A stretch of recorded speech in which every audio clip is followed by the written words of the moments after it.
And welcome to this week's edition of Postscripts. It's our weekly look at news and usually politics with our newspaper partner at the St. Louis Post-Dispatch. This week, obviously, the events in Ferguson, beginning with the shooting of Michael Brown, will dictate our conversation. We have two very special guests who have been on the front lines covering this story since the weekend.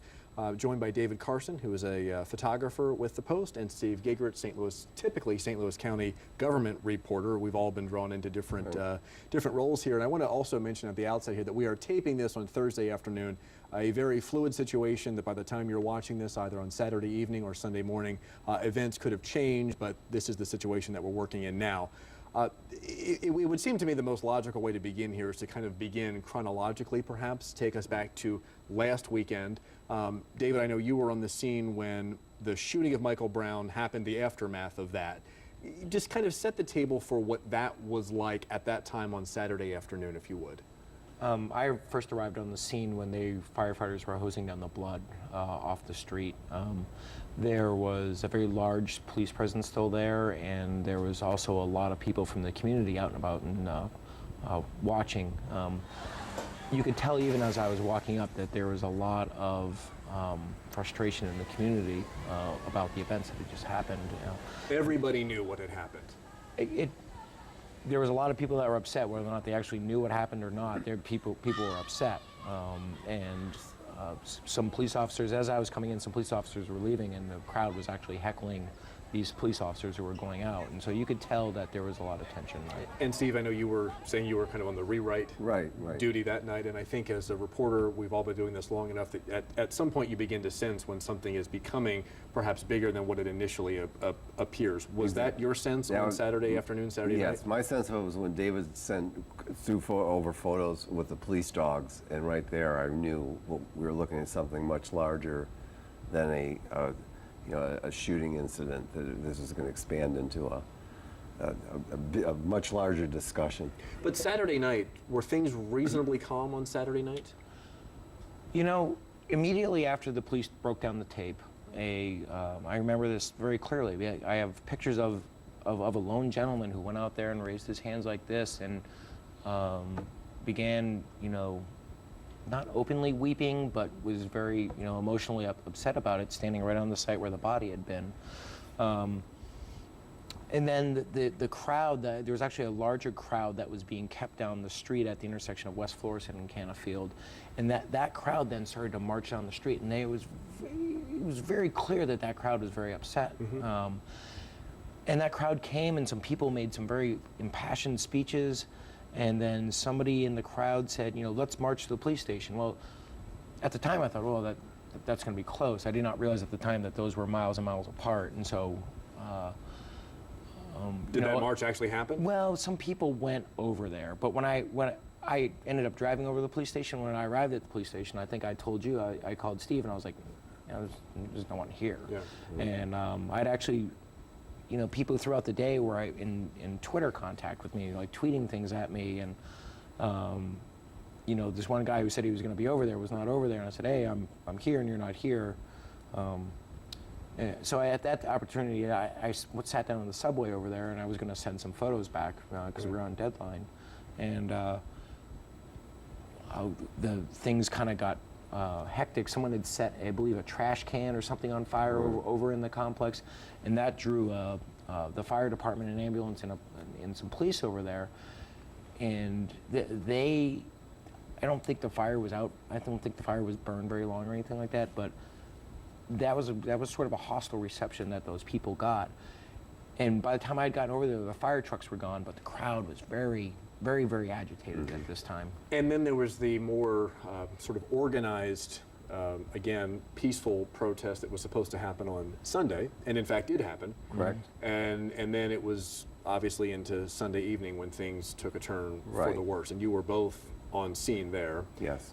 David, we have some pictures that you shot on Sunday night, and I was listening to an interview that you did on KMOX radio, I believe, Monday morning with Charlie Brennan, and the scenes from inside the now sort of famous QuikTrip, that picture right there in particular is the one that I was speaking of.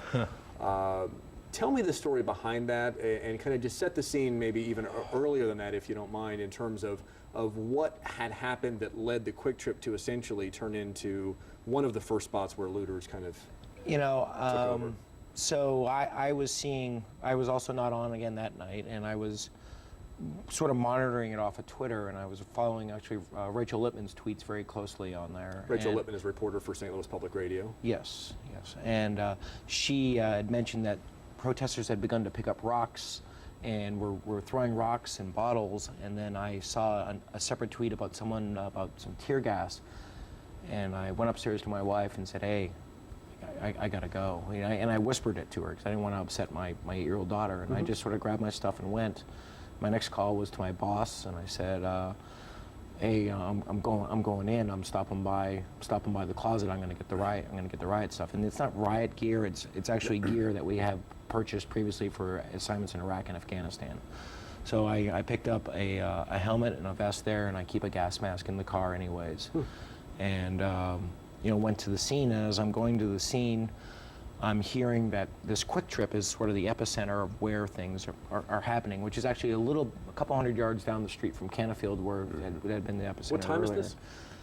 It was after it got dark. So Yeah. the rally started, I believe, at 7 or 8. Maybe it was I think 8. 8. But this gentleman, I mean, you are feet away from this All right. out of control situation Yeah, with a gun. I just want to point this out in case at home. That is a gun inside the waistband, correct? Yes. If you look at, people have told me this, that people have blown up the picture. I don't believe there's a clip in that gun. Okay. Which at the time, okay, so I should reverse here. Comforting now, Yeah, perhaps. did you Yes. Yeah, I didn't look. So if I had saw that guy standing by the QuikTrip with a gun, I clearly would not have decided to go on the QuikTrip. Right. That would have changed my decision to do that. But when I had first gone into the QuikTrip, there was 2 other people in there, and one was a younger kid who was grabbing some soda. Another one was grabbing some alcohol of some sort, and they were. It was fine, and I had actually just finished making this picture of the kid looting the soda, and I turned around, and there was this very large guy. He's 6'2", 350. That gentleman there? Yeah, I mean he's a big guy, and he asked me. He says, "What are you doing?" And he lifts his shirt and he shows me this gun, and I kind of very nervously said, "Well, I'm making pictures. Work for the Post-Dispatch," and kind of looks at me a little bit more, and I said, "Your face is covered. So long as your face is covered, it's no big deal. No one will know who you are." And he goes, "Okay." And he goes back to looting the store. Actually, he then was holding a couple boxes of 5-Hour Energy lemon flavor there. I made a couple pictures more. It's got to be a surreal moment, though, because we're in these situations with adrenaline and breaking news stories, and your brain is working a number of different ways. But at some point, the human element does take over here, and you're probably just. There was not a amazing. lot of. I was in the QuikTrip for less than 2 minutes. Okay. I got in. That's an important thing to know. Yes, I did not linger in the QuikTrip. I went into the QuikTrip and I got out of the QuikTrip. And also before I went into the QuikTrip, I had made friends with another gentleman outside the QuikTrip and asked him to keep an eye on my back there and yell for me if something was going to come up from my back. In the moment, was I aware of how surreal it was? No. When I got out of there, one of my tweets was honestly a little scared. Yeah, no, I'm sure you were. All right, we're going to take a quick break here. We'll bring in Steve when we come back here, because Steve, you were on the front lines as well day after day, and in fact still will be tonight as well. And I want to get your perspective as a reporter and continue our conversation with David. We'll be right back on Postscripts.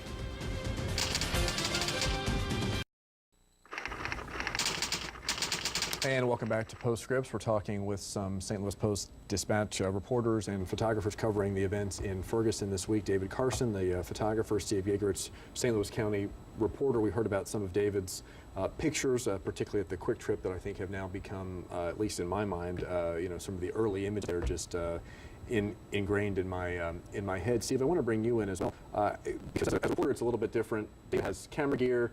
You've essentially got a notebook and maybe an iPhone or a tape recorder, and it is distinctly, I think, different set of skills. We're all telling the similar story here, and you were hit by something at one point in covering this. Someone ran up behind me and punched me.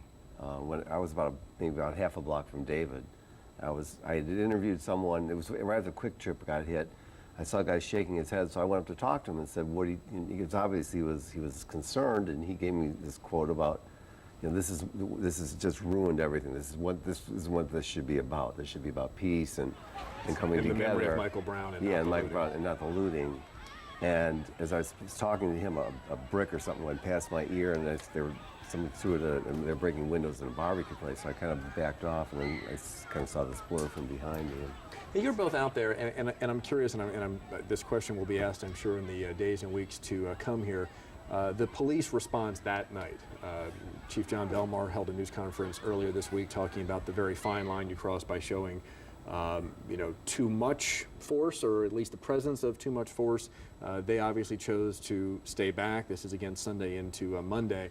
And I guess the question from was it too little, too late? What was your assessment of the eventual police response to all of this? I think on that night, the police were south of us on West Florissant. I think they were concentrating on the people who were in their face down there screaming at them. Didn't realize what I saw. I mean, you maybe have seen this too. Where my car was parked, which was back toward the apartments. Where the shooting happened. Where the shooting happened. There were kids coming in there from back ways, piling out of cars back there, and heading up to West Florissant. They weren't going near this vigil or anything like that. I mean, they were had obviously something distinctly different. They had something, and I'm not sure if the police were not aware that this was happening or what. But it was. I mean, from my standpoint, where I was standing, I saw it because I was kind of getting pushed with the flow of the crowd as well. With very few, if any, police officers. I didn't see any police officers. I think the police were waiting. And this is speculation on my part, but I think the police were waiting to get more officers on scene. As I was trying to get to the scene, I was passed by four police cars traveling very quickly to the scene. It was very clearly, they were responding to there, and I think that the police just didn't feel like they had enough people to safely go in there. I agree. I think it's hard to. If they're going to be criticized that night for not responding strongly enough, they're now later in the week here they were being criticized for responding too strong. Sure. It's right. It's a hard decision. And I think everybody has later in the week anyway discussed the very difficult balance between maintaining public safety, maintaining private property, with everyone's constitutional right to protest and assemble. And it would seem as though that balance has not been struck terribly well, at least up until this point. No. I'm also curious, very few of us have been in situations where there is this, at least this temporary sense of lawlessness and almost anarchy, and you're kind of caught up in the middle of that. What does that feel like as you're kind of watching these events unfold, and you're attempting to take it in and obviously cover it and at least partially think about your own safety? Personally, I just feel the story's in front of me, and I'm not thinking about the anarchy or the fact that it could be dangerous. I've got my notepad out. I'm looking for people to interview, and scenes I can record, and as far as putting them in the paper or on or Twitter or something like that. It's just, I think your adrenaline just kicks in. It just goes. But there's a level of unpredictability and randomness that some of the events that are going on there that are disconcerting. I spent some time in Iraq and Afghanistan covering stuff, and it was a little bit more clear, like where where the threats were going to be from and stuff. While you're covering this, you may be getting, tear gassed and pepper balled and rubber bullets from the police side of it, and you also have to keep an eye on the protesters and if there's an angry protester there. I should say too that there are many, many very nice, gracious people within that protest group. Right. Senator McCaskill making that point on Thursday. Yeah, I think that point is really important to make. I mean, I've met so many people who even after I was struck. I mean, people protecting me. They got me out of there, and I mean, and I would say 98% of the people I've met are kind, and they're concerned. They have issues with the the situation that led to this shooting, that's definitely there. But they're articulating it, and they're looking for constructive ways to move forward as opposed to the violence and stuff. And I want to get that sense of kind of how the week unfolded and maybe how the mood changed and potentially where we go from here. We come right back on this special edition of Postscripts.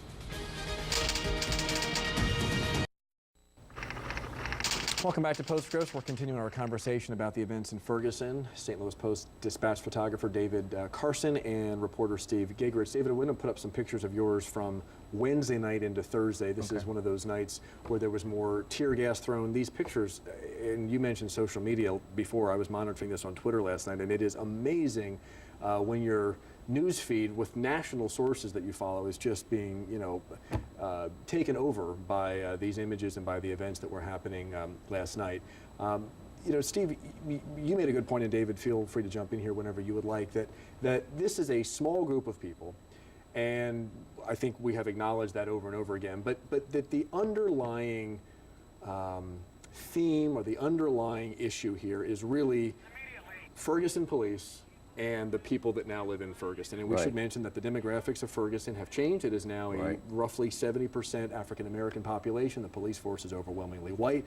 North County has undergone those demographic changes, and municipal services and the people that work in the municipal services have perhaps not changed. That seems to be the case in Ferguson. Tell us what you're hearing talking to people that live there that are law-abiding people that were not involved in any of this, but what are they saying? They're saying in a more constructive manner what the protesters or what the people prone to violence are doing with the throwing the rocks and everything. They're saying that this is an endemic problem, not just in Ferguson, in North County, and maybe in the whole region, that there's mistreatment of African Americans by police, that they feel it's still like they're treated like second-class citizens in the St. Louis area. And really, I mean, I really think the area is at a crucible right now. I mean, this is a point where we can either get out there and talk about this in an open and honest and maybe painful way and move forward, because I don't think you can cover this back up again. The fire's been lit, and it's taken a lot to extinguish it. Sure. David, these pics now we're seeing some of our Fox 2 video here. Was Wednesday night, kind of put that in comparison, if you would, in terms of the other nights that you were out there? Wednesday night for me was a marked escalation in actions by both the protesters and the police. Protesters using some kind of poorly designed Molotov cocktails, you said? The protesters had devices that looked like Molotov cocktails to me. They seemed to be having trouble lighting them and keeping them lit.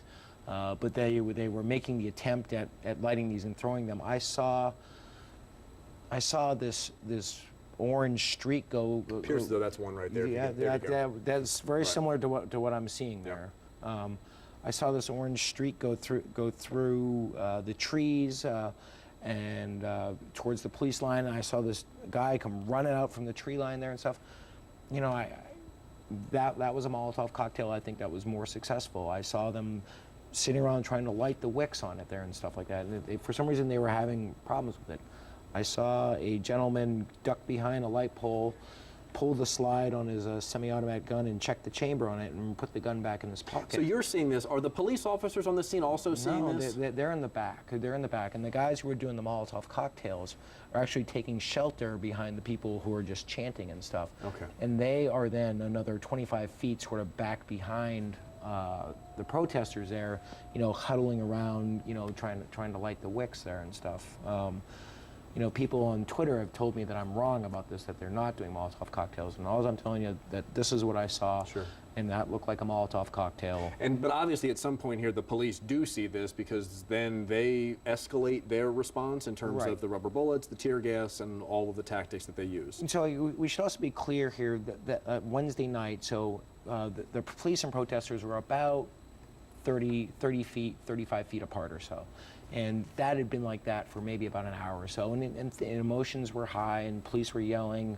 Police were yelling over the loudspeaker at the protesters, and the protesters were yelling and chanting back at the police. And then somebody threw a bottle at the police. And then the police came on their loudspeaker and got very serious, and they fired a smoke grenade, 2 or 3 of them, I think. everyone thought it was tear gas. I thought it was tear gas. I saw it land, and I was just trying to get out of the way, and I ran through, and I was like, oh, that didn't sting. And then we kind of dawned on us, oh, that was just smoke. That scattered 80% of the crowd that was there. The remaining 20% came back out and stood down the street by North Winds, and were taunting the police and by throwing rocks and chanting, and then that's when the Molotov cocktail started to be done. And that is also right when I saw the gentleman pull the slide on the gun. And police at this time were also telling them to disperse. I could tell it was going to go south very quickly. I'd put on a bulletproof vest and a helmet, and I had my gas mask ready, and then it did. Yeah. Okay.